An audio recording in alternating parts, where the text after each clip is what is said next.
Perkembangan pengetahuan dan teknologi kian hari kian cepat. Di era disrupsi sekarang ini, perubahan yang tak pernah terbayangkan sebelumnya terus terjadi.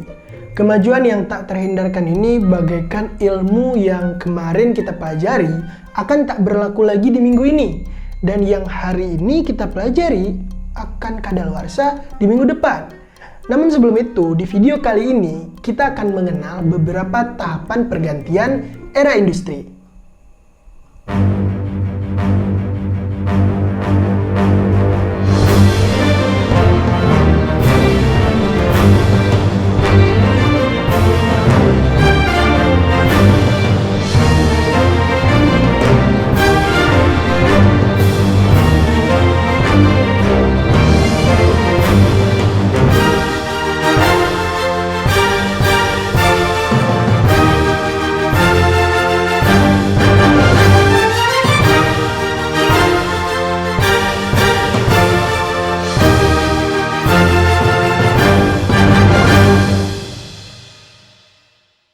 Industri 0.0 atau 0.0.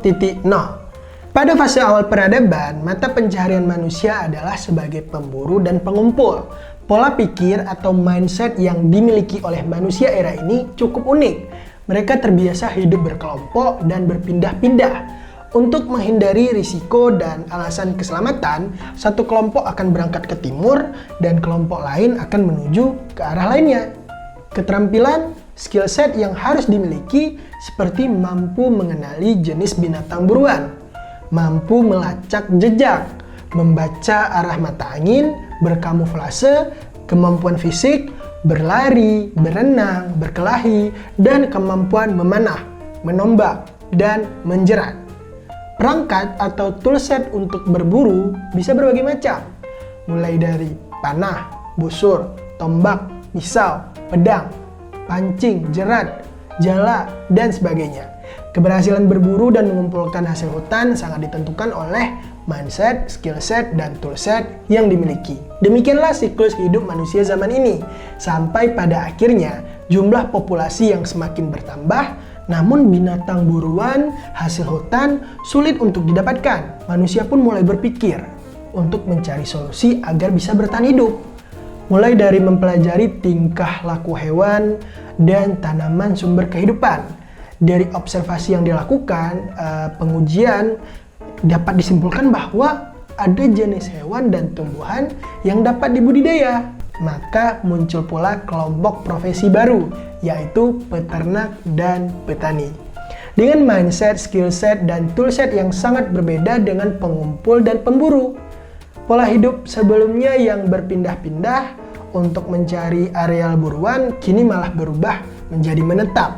Para petani dan peternak akan berkumpul di suatu lahan yang terbukti subur dan tentunya dengan aliran air yang cukup. Skill set para petani dan peternak jauh berbeda.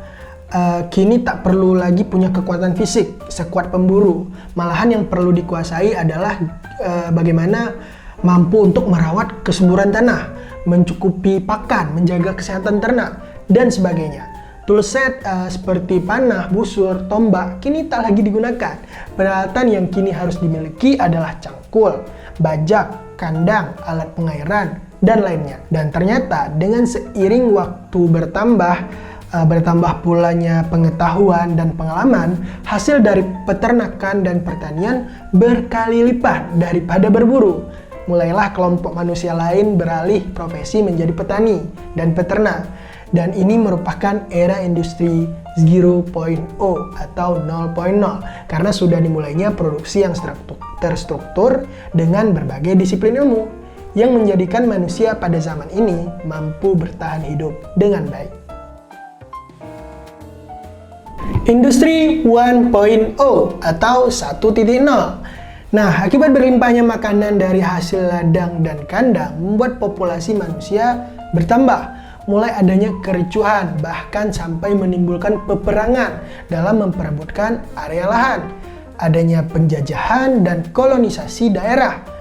Nah, berbagai kompetisi perdagangan yang mengakibatkan manusia menjadi semakin berkelompok dalam suku, bangsa, dan negara. Alat dan teknologi untuk produksi transportasi, dan pembangunan terus tercipta dan terus berkembang tentunya demi mempertahankan kepentingan kelompok masing-masing. Sampai akhirnya pada tahun 1776 di Inggris, James Watt menciptakan sebuah alat revolusioner yaitu mesin uap.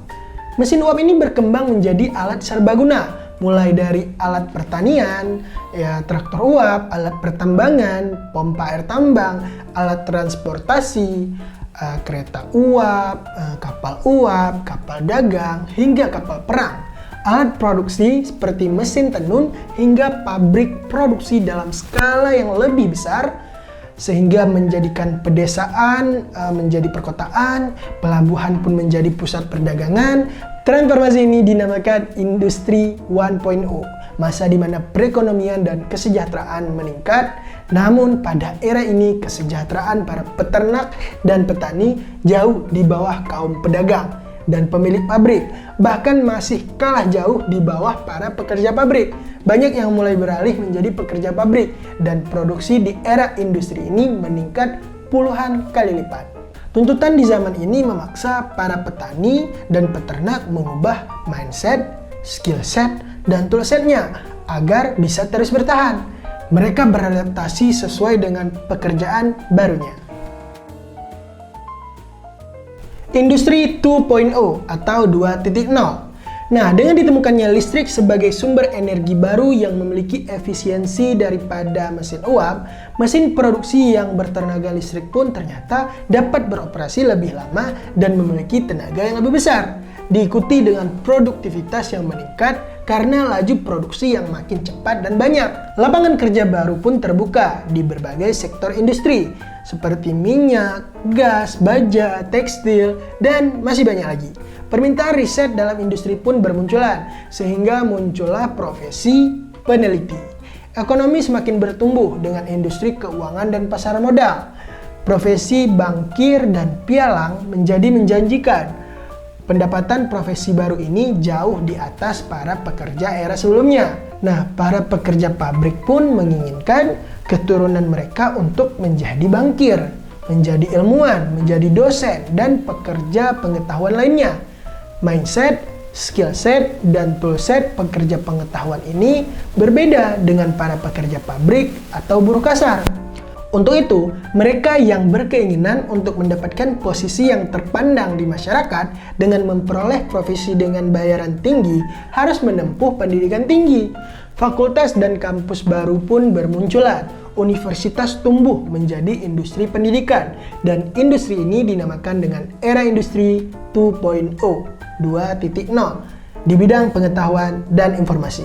Dengan terciptanya telegraf dan telepon membuat arus informasi semakin cepat. Informasi pun menjadi komoditas. Industri berita dan media pun tumbuh, memunculkan profesi jurnalis dan reporter. Industri media ini mendapatkan perhatian yang besar dari publik karena mempengaruhi publik. Dan di era industri ini, seperti era industri sebelumnya, produktivitas meningkat dengan lebih sedikit sumber daya yang dibutuhkan untuk memperoleh hasil yang lebih besar.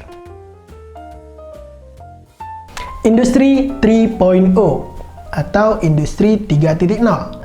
Nah, setelah elektrifikasi dunia industri menciptakan lapangan kerja baru, lahirlah industri elektronik dan teknologi tinggi. Dengan ditemukannya transistor yang merupakan komponen utama komputer, maka dimulailah zaman komputer. Dalam kurun waktu singkat, otomasi industri bertransformasi menjadi elektronisasi dan komputerisasi. Banyak pabrik mulai menggunakan teknologi komputer untuk menunjang produksinya. Lebih dari separuh karyawan pabrik kehilangan pekerjaan karena tergantikan komputer.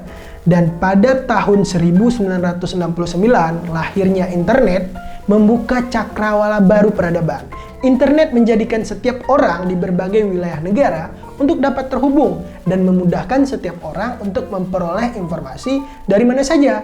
Pada tahun 1990, pengguna internet hanya 2,6 juta. Sementara per Januari 2021 tercatat 4 miliar lebih orang di seluruh dunia telah menggunakan internet.